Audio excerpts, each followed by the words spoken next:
What if the men who fought the Civil War and paid the price in blood could listen in to what's playing out today? We are not going to go quietly into the night. And they could listen in to how it still fires up such passion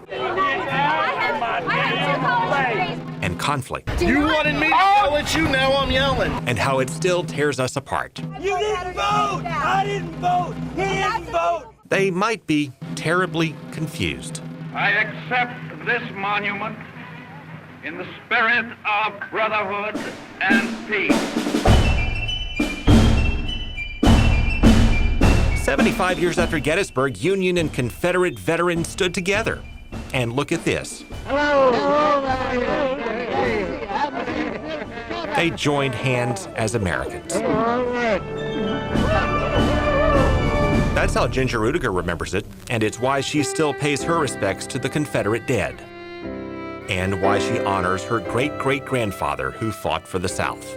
They had to feed their families.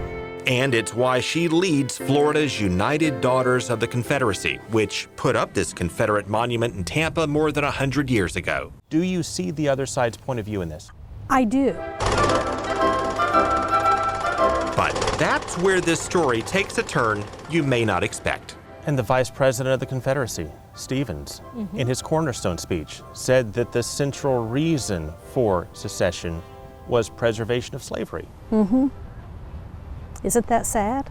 Rudiger says she's not authorized to speak for the United Daughters of the Confederacy, but she is the Florida leader, and her opinions may put the Confederate monument debate in a different light. And so when people see a large statue of a Confederate soldier standing proud on a pedestal, you see how it can bring memories and symbols of racism and hatred and white supremacy. Without a doubt, yes, without a doubt. Why then not just take it down? Remove them from public display of places and put them in cemeteries, or let them be moved to maybe veterans parks or some other, or maybe even like private parks or private lands. I'm all for that. We are still fighting today. The people who argue the war was not about slavery and the monuments must stay probably did not see that coming. If it's on public property, and because of the issue of slavery, and because we've had so many years in our country of unfairness to minority groups, why not relocate these to places where they can be given the respect they deserve for the veteran service? Such as a cemetery. Exactly. Now, to those who say the South rebelled for states' rights, she agrees about that, but says that ties back to slavery. What would it have been more about if not slavery? States' rights, and the right to have slaves or not have slaves. Let's be perfectly frank here. So as she sees it, Confederate monuments honor the rank-and-file soldiers who may not have known their leaders framed this war on slavery. They didn't fight to keep slaves. They didn't have slaves.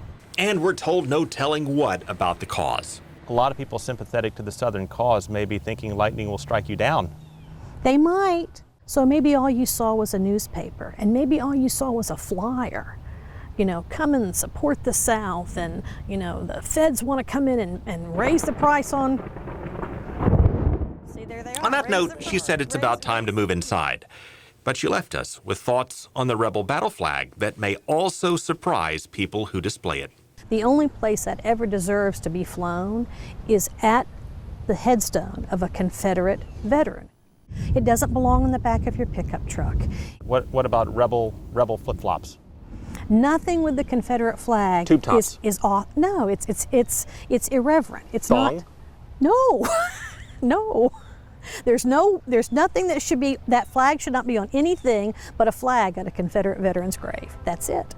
And as she visits those graves, she remembers how they came together, with Union veterans buried just a few feet away, and how taking down rebel flags and moving Confederate monuments from public land may help us come together as they came together in that spirithood of brotherhood and peace.